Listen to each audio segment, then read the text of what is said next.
I am Ferdinand Marcos, and I am the President of the Republic of the Philippines. I stand today on behalf of 110 million Filipinos. Hi everyone, hello universe, it's me again. Shout out sa inyo mga babayan. But anyway, mayroon tayong upload videos updates. Dapat kahapon pa po ito na i-upload ko, kanya lang, mayroon po akong ni-research konti, no?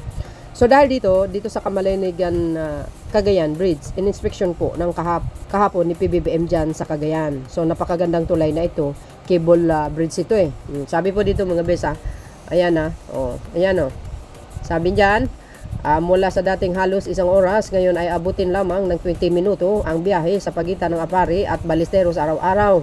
Mahigit 6,000 biyahero ang makikinabang sa bagong rutang ito. Ang Kamalanigan Bridge ay nagdudugtong ng mga komunidad sa Hilagang Cagayan at nagpapalakas sa daloy ng kalakalan at kabuhayan sa rehiyon. Ipinangako kong mabubuksan ito bago magpasko at tinutupad natin ang pangakong iyon. Yan po ang sabi ng Pangulo. You see, October 14 kahapon. Today is October 15, 2025. Now, kumbaga, kinikredit po ito ng mga DDS. Huwag naman ganun. Huwag. Pangit yung ganung pag-uugali. Lalahanin niyo po na buo ang tulay na ito, buong buo under the Marcos administration. Totoo po yun. Ito itong tulay na ito nagkaroon po ng groundbreaking, bidding, pag-aaral, pagdidesign, 2021 po yan, panahon ni Digong. Nanalo ang bidding yung dalawang contractors, yung Banyaga at saka local, yung Chinese contractors at saka yung local na contractors. Nung panahon na yan, siyempre mga kababayan, hindi po na ituloy itong tulay na ito sapagkat pandemic. So wala, as in wala, no? So papasok na po ang 2022 nung panahon na yun no? Pangulong Marcos Jr. na yan. Kaya, in short, nabuo po ang tulay na ito sa panahon ni Pangulong Marcos Jr. 2 billion plus ito. Hindi lang 2 billion plus, no? Mali. Mayroon pang babayaran pa na 260 million. Ng Marcos administration. Sa mga DDS, wag kayo masyadong gahaman, mangangkin or mang-aaga, wag. Para hindi naman kayo lugi, mga DDS, kunting credit kay Digong, mas malaking credit kay PBBM. Baka naman sa subway, i-credit nyo lahat kay Digong. Oops. Wag ganon. 2027 matapos po yon under the Marcos administration. And remember, ang mga plano, walang plano po si Digong sa mga proyekto. Tulad nito, wala pong mga plano yan. Walang plano si Digong sa proyekto.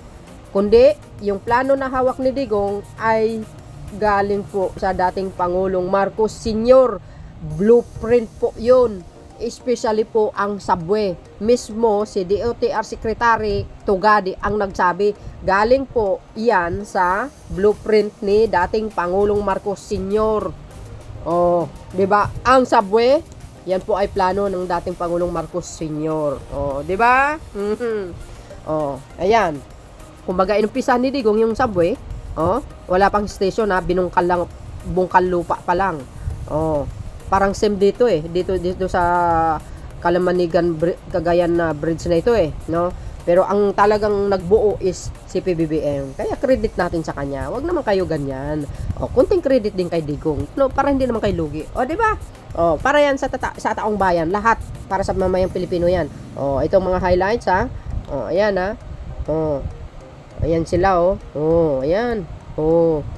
Ito, ganda, 'di ba? Ganda. Huwag kayong mang-agaw, pangit yung ganun. Para kumpleto detalyado, panoorin nyo ito mga kababayan. Eto na, pakinggan nyo din yung sinabi ng mama. Good morning. Nandito ngayon tayo sa Cagayan para tignan at inspeksyonin itong ginagawang tulay sa Kamalanigan, which is the town in that direction. Ito, pagpunta mo rito, pag natapos na ito, Apari ang bagsak nito. Well, Apari isang ganyan, pero Apari ang bagsak ang pasko rito. At itong pag tinuloy mo ito sa amin na, ang bagsak sa Ilocos Norte. We are looking at one of the most beautiful bridges that we have created in the Philippines. And I'm happy to note that it was done as well in time, and it was done properly. The design was done locally. Kahit parang ginaya yung mga tulay sa ibang bansa ay talaga ito lahat galing sa atin. At bukod pa doon, ipinagmamalaki ng ating mga mayor na kung titignan ninyo, meron dyan flood control. At ang pagkasabi niya sa akin, ganyan ang itsura ng tamang flood control. Kaya dito sa Cagayan, thank you kaya sa ating mga mayor, sa ating mga chief executive, andito si Bob Agtipay, na binabantayan nila ng mabuti itong malalaking project para hindi masabi na nagka-problema, na ghost project, na hindi natapos, at saka yung mga nakikita natin problema sa ibang project kuminsan. Kaya nakakatuwa na makita natin na kung ano ang tunay na kakayahan ng pamahalaan kung talagang lahat ng tiyakin na ang bawat sentimo ay mapunta sa tama. Kaya mabuhay kayong lahat sa inyong ginawa dito. Congratulations sa ating mga local executives at siyempre sa ating mga sa Secretary Vince na siyang nag-monitor about this. Pinuntahan nga nila ito few months ago. So sana mabuksan natin by Christmas ito. Thank you. Thank you naman, Tamo Presidente. Salamat. Malaking bagay ito kasi Apari, Claveria, Apari, Ballesteros hanggang Ballesteros, meron ng magandang daan. 6,000 ang dadaan dito bawat isang araw. Wow. So madami talagang traffic. Tama-tama nandyan yung Apari Port. Lahat ng mga gamit na dati kung saan-saan dito, ang layo ng dinadaanan, ngayon dito 20 minutes na lang. Kaya sige, balikan natin ito. Balik tayo rito sa ribbon cutting. Yeah! This time makakatawid na sila kasi mas mapapadali na at mapapabilis yung pagtawid na ang mga produkto from this side of the Cagayan and that side of Cagayan instead of sa SIC again. Bababa ka pa sa Magapit, ito diretso na ang tawiran at hindi lang po ang agriculture kundi everybody, all sectors ng trade, tourism ay mas mapapadali na yung pagpunta sa kabila ng Cagayan. Kasi yung span ng ating Cagayan River is from S to H is more or less mga 600 meters. So kailangan navigable pa rin yung ilalim niya kasi hindi pwedeng kuhan. So that's why that is one of the main consideration para navigable pa rin yung ilalim niya. Yung 260 is for the payment of the unfinished work. Ito na, yung asphalt overlay, slope protection, mga drainage, and then of course yung mga advanced na accomplishment niya, yung mga approaches, and then for spans 6 to 9. Nakamonitor po yung mga bridges natin. Wow. And particular doon sa bumagsak na Pigatan Bridge, natanggal na po natin lahat yung mga vehicles sa bridge. So, ang pinagtutuunan natin na pansin ngayon ay yung ating detour bridge na ginagawa na ngayon. And we have 60 days or less to complete. And so far, nasa positive slippage on po. Ay, wow. I'd like to Bilis. take this opportunity also sa mga biyahero natin, mga truck owners na to please follow yung load limit natin po. At ngayon nga po dumating na ang ating Pangulong Ferdinand R. Marcos Jr. sa bayan ng Camalaniugan kasama si Department of Public Works and Highways Secretary Vivencio Vince Dizon at Cagayan Provincial Governor Edgar Aguilpay para isagawa ang pag-inspeksyon sa Camalaniugan Bridge. Inaasahang magtatapos sa Enero ng susunod ng taon itong Camalaniugan Bridge. Sila po ay sinasalubong nila DPWH Regional Director Matias Malenap at ilang local officials na pinangungunahan ni Camalaniugan Municipal Mayor Isidro Cabado at Apari Municipal Mayor Dominador Dayat. Bago nga po tumungo ang Pangulo sa Camalaniugan Bridge, kanyang pinasinayanan ang inaugurasyon ng Union Water Impounding Dam sa bayan ng Calabria, Cagayan. At para nga po bigyan tayo ng mas malalim na kaalaman, mga kasama natin si DPWH Project Engineer Elmer Escobar. Good morning, sir. Yes, ma'am. Good morning, ma'am Kat. Sir, could you give us a brief info, sir, itong proyektong po ito, itong Camalaniugan Bridge? Bakit po dito na isipin gawin po itong bridge na ito? Bali, actually, based on the feasibility study po, ma'am, ito po ay napili dito sa Camalaniugan, tawag nila is Apari West Camalaniugan. Kasi po, ito po yung pinakamadaling access po sa mga mga kababayan natin from the Apari West. So marami po tayong mga residente dyan. Pagka umikot pa sila sa Magapit Bridge, so they took more than 1 hour po na makarating dito sa Camalanyugan, Municipality of Camalanyugan. Kasi sir, ito po yung pinaka northernmost Yes. na bridge po na meron tayo ngayon. Yes, according to this study, ito na po yung location is the best na location from them to travel the short distance na po na hanggang from 1 hour to 20 minutes na lang po. Sir, ito sir, bridge po ito, meron po itong haba ng 1,580 meters long po. Yes, ma'am. Ano po yung mga salient features po nitong daan? Bali, actually, itong 1.58 meters, dito po ay na-design po natin kung bakit na masabi na iconic structure ito based on the study kasi this is a symmetrical structure of they call it cable stage. Cable stage talaga ito na symmetrical with a total of 480 meters. 480 meters, if I'm not mistaken. So this one is yung dalawang span, ito is symmetrical Dalawang span po ito ma'am, na yung dalawang span is, in each span po ito is 157.5 meters po. Dalawa yan. So, yung another, kasi 4 spans talaga actually ito ma'am, yung cable stage natin. Yung dalawa naman is span sa bandang dulo is around 82.5 meters. So, bali, with a total of 480 meters yan. So, itong meron tayong mga approaches sa dun banda sa approach A, side of Apari West, meron pa tayong 18 spans at 55.5 meters po yan ma'am. Yung span ng bawat span of 18 spans. So bali dito sa second approach naman mo, Camalanyugan side, meron tayong 2 spans. The same din, symmetrical yan ang sabi ko, so 55.5 meters din siya. So to make a total of the total length of the bridge of around 1.58 kilometers. 1.58 kilometers. And then after that, yung sa bridge nito, meron po tayong mga approach ulit dito to meet yung dalawang section nito from Apari West to Camalanyugan Bridge, Camalanyugan Municipality of Camalanyugan. Bali ang total length ng project po natin is around 2.16 kilometers lahat. Yan po ang total length ng project natin. At sir, yung proyektong pong to na umabot po siya ng 2.34 billion piso po. Yes po ma'am, 2.54 billion. Kapag complete na yung project ma'am. And it's 2 lanes po siya no? 2 lanes po ma'am. So bali, ganito yon. Yung first na natin, yung original contract kasi dito ma'am is this is doon sa bid ng contractor natin is siya yung winning bidder. Siyempre nakaroon siya ng medyo mababa yung niya. So amounting to 2.028 billion ang contract cost niya, yung original contract cost. Sir, yung gumawa po nito ng Camalanyugan Bridge po is a joint venture po between Agafor Construction and Yunnan Road and Bridge.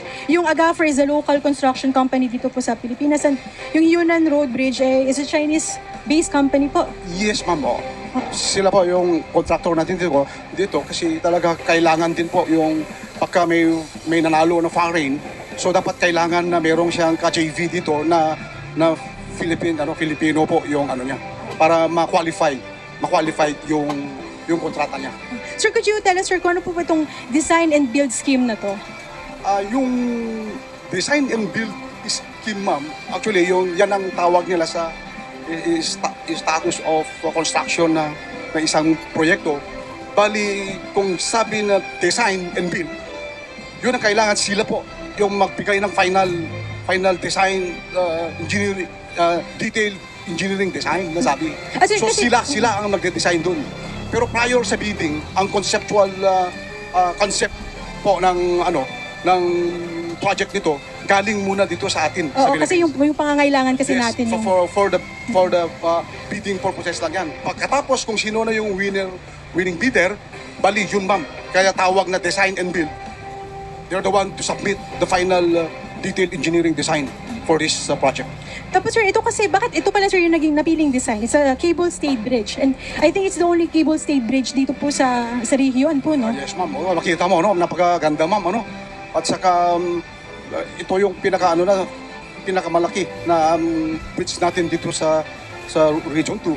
So actually napili nila bakit iconic ito ma'am. Yung sabi ko kanina kung bakit yan ang napili kasi ito po is dinadaanan kasi ng ano ito ma'am ng mga barko. Maritime transportation. So yun po ang purpose na nasabi ko na yung dalawang span dyan is 157.5 meters each. So dalawang span yan para kasya at saka mataas yung ano niya ma'am from the based sa maximum flood level kasi siya hanggang dun sa girder is around 14 meters. Kaya yun ang design niya ma'am na napili na bakit siya naging ganito yung structure natin na cable stay. Kasi sir, base rin sir sa ginawa po itong inauguration nito, yung groundbreaking ceremony, that was in 2021 and it was supposed to be completed noong 2024. Bakit sir nagkaroon tayo ng delay? Ganun ma'am yung ano na kasi ito. Actually, nung una, yung bidding niya kasi yun yung basehan kasi medyo may yung bidding nung una.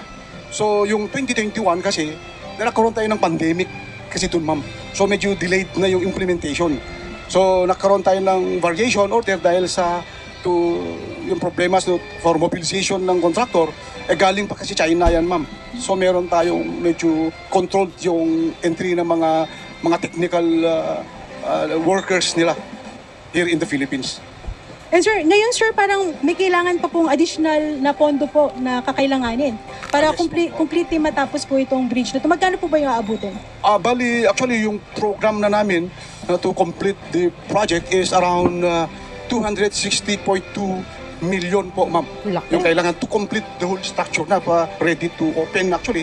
So, meron tayong first ocular visit si President Bongbong Marcos na talaga ano na pa siya, medyo talagang open na po siya. So, still we need for actually ongoing pa rin yung project natin. Sir, yung sa pondo po yun nasabi niyo po, yung nabanggit niyo na 2.6 million po, tama? 260.2 million. 260.2 million, sir. Ano po yung mga components po na included po dito? I think yung gravel yata po, no? Yes, ma'am. Kasi meron pa tayong, nakita po natin dito, sabi ko kanina, na kailangan pa yung waterproofing po nitong roadway natin.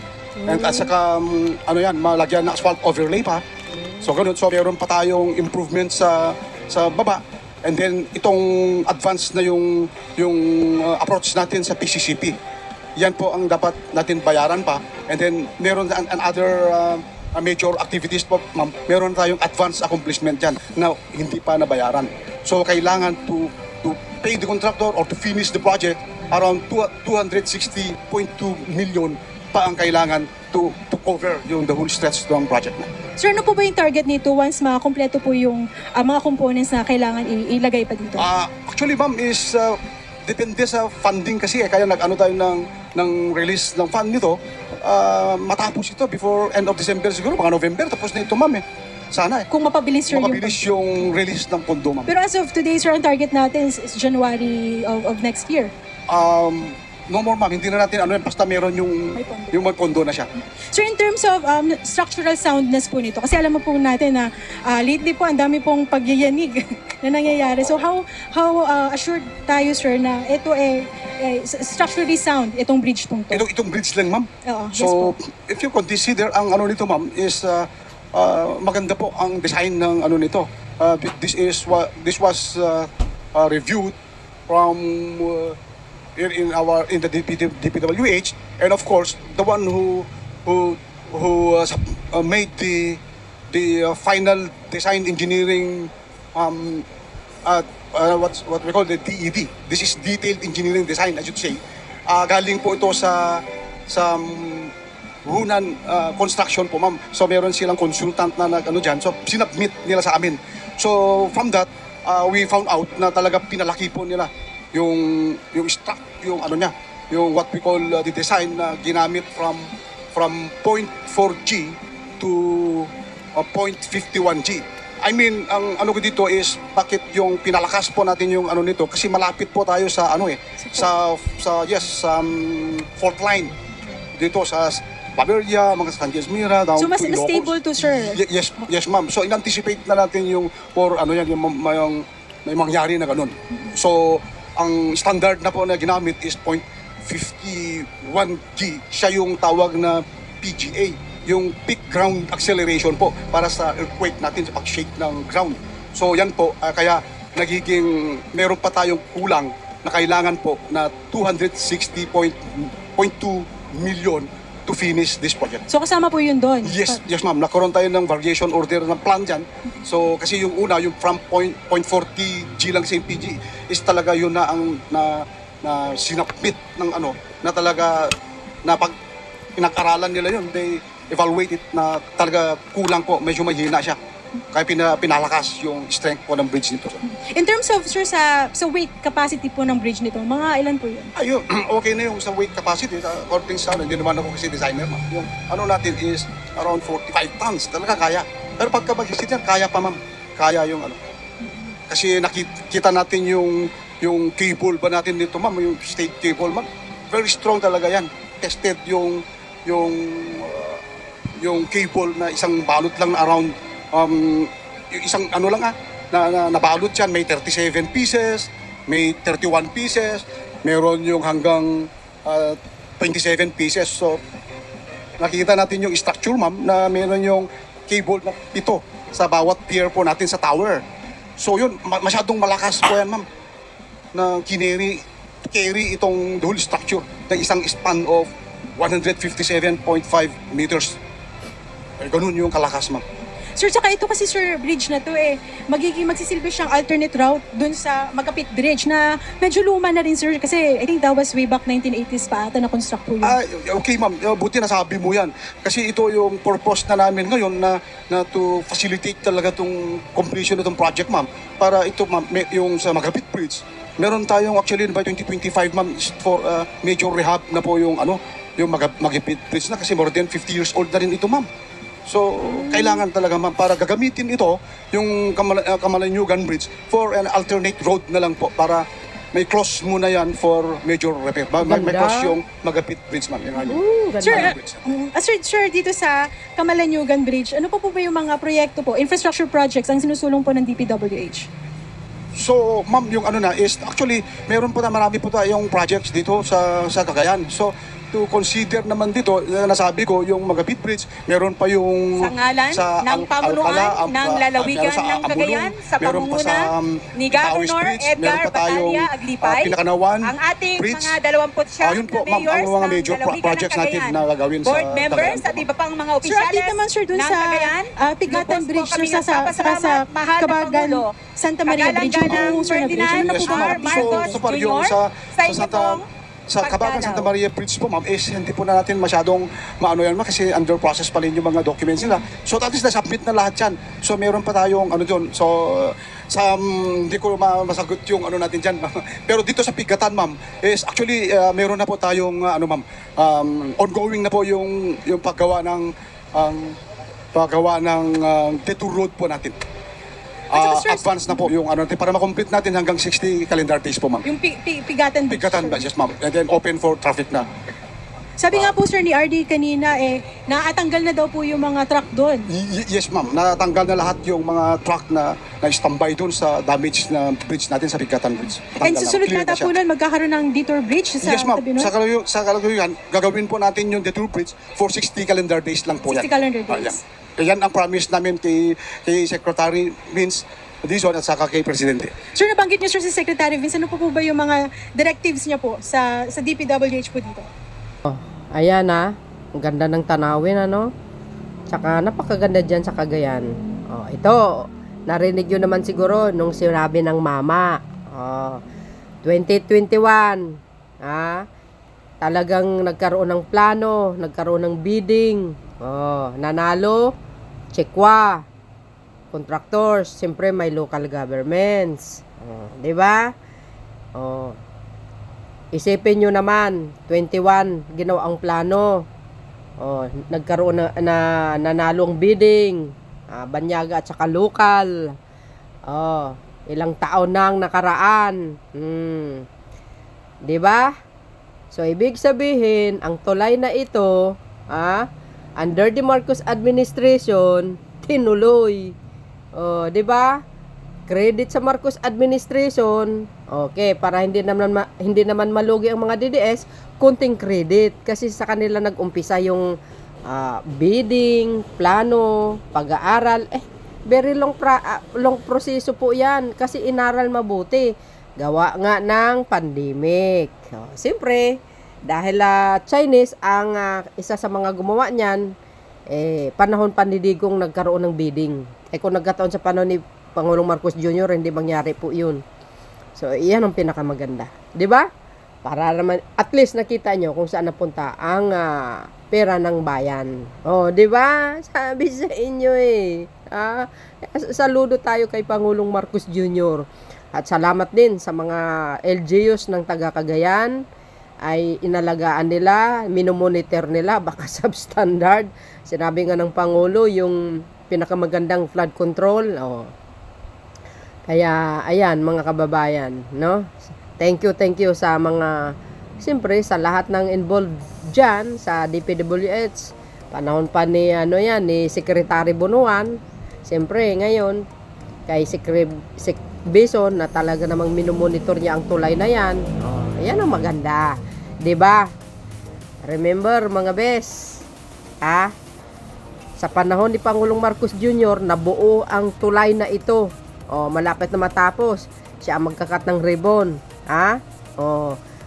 Uulitin ko. Kunting credit lang kay Digong. 'Di ba? Wala namang problema doon sa mga DDS Pero kung sabihin mo talagang credit kay PBBM, natural, siyempre. Ay napakaganda yung tulay, yung design. Kaya shout out sa mga taga-Cagayan. Ang ganda-ganda nga, Yan para sa mamamayang Pilipino. Ganda. Lalahanin nyo guys, mayroong isang project si Digong dyan sa Pasig Esplanade. Nakatingga. Iniwan. Yung pondo nawala. Kaya si PBBM ang gumastos. 'Di ba? Alam niyo po 'yan, mayroon tayong video at inulat din 'yan ni Senator Tulfo. Ngayon, gumanda na ang Pasig Esplanade, tuloy-tuloy na po yung iniwan na project diyan na iniwan ng Duterte administration. Nakatingga talaga, as in pati yung pundo nawala. Tuloy-tuloy ang pagpapagawa sa Pasig. Kaya credit sa Marcos administration, of course. Remember, baka ito namang subway, ikikredit nyo lahat kay Digong. Wag naman. Alalahanin nyo po, ang blueprint yan galing sa dating Pangulong Marcos Sr. Inumpisahan ni Digong yan, kaya ang big credit sa subway kay Pangulong Marcos Jr. Lalo na yung pundo. Napakalaking pundo ang subway, guys. Under ni Marcos administration. Kaya credit yan sa Marcos administration. Kung bigyan na lang natin ng kunting credit si Digong, kunti lang. Pero mas malaki kay Pangulo. Natapos sa kanya, 2027 matapos ang subway. Alalahanin nyo. Nung inumpisahan ang subway, wala pang isang station.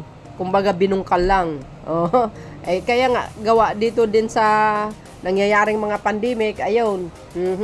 Sabi sa inyo alalahanin nyo, bago bumaba si Digong, sabi po ng GMA News Online, ang proyekto lang natapos ni Digong is 12 out of 119. Malinaw po yan, ilagay ko sa screen ko. So, yun mga kababayan thank you, Mr. President, at salamat sa tulay. And of course, sa local governments, alagaan nyo yung tulay nyo, monitor nyo. Baka mamaya, matanggal ang isang, isang cable yun. Palagay ko hindi matibay po yan. So, thank you guys for watching. See you again on my next upload. Bye bye bye. Nababuhos. God bless Philippines.